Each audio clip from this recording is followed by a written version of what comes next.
তুমি কি জানো, আজ থেকে প্রায় 1400 বছর আগে বাংলার প্রথম স্বাধীন রাজা ছিলেন শশাঙ্ক, যিনি গৌড়কে একত্র করেছিলেন। কিন্তু এক রহস্যময় রাতে তিনি হঠাৎই উধাও হয়ে গেলেন। কেউ বলে তাকে হত্যা করা হয়েছিল, আবার কেউ বলে তিনি নাকি পাড়ি দিয়েছিলেন যোগীর বেশি অজানার পথে। আজকের গল্পে আমরা ফিরে যাই সপ্তম শতাব্দীর বাংলায়, যেখানে গৌড়ের শেষ রাজা শশাঙ্কের রহস্যময় মৃত্যুর গল্প লুকিয়ে রয়েছে।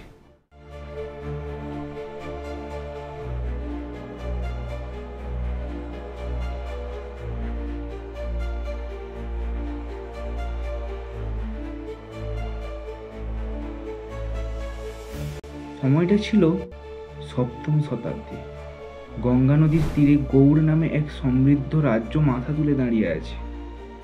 চারিদিক থেকে বাণিজ্য, সাহিত্য, সংস্কৃতিতে ভরপুর এই রাজ্যের রাজা শশাঙ্কের বাংলার ইতিহাসে প্রথম স্বাধীন রাজা ছিলেন। শশাঙ্ক ছিল অদম্য দূরদর্শী আর নির্ভীক, কিন্তু বলা হয় তিনি বুদ্ধ ধর্মের বিরোধী ছিলেন। এমনকি তিনি বোধিবৃক্ষ পর্যন্ত কেটে ফেলেছিলেন নাকি। কিন্তু ইতিহাসের পাতা আজও বলে না এটা সত্যি নাকি রাজনৈতিক অপবাদ। যাই হোক, শশাঙ্কের রাজত্ব ছিল বিস্তৃত গৌড় থেকে উড়িষ্যা পর্যন্ত।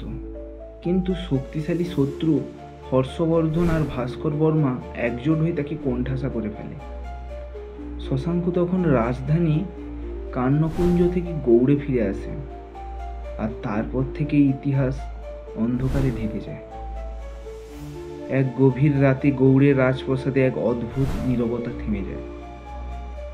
রাজা শশাঙ্ক তার ব্যক্তিগত প্রাসাদে প্রবেশ করেন, হাতে একটি পুরনো তলোয়ার। কেউই জানেন না তিনি কোথায় গেলেন। কেউ বলে তিনি হর্ষবর্ধনের গুপ্তচরের দ্বারা হত্যা হয়েছিলেন, আবার কেউ বলে তিনি স্বেচ্ছায় রাজত্ব ত্যাগ করে যোগীর বেশে চলে গিয়েছিলেন। সেই থেকে শুরু হয়েছিল গৌড়ের পতন।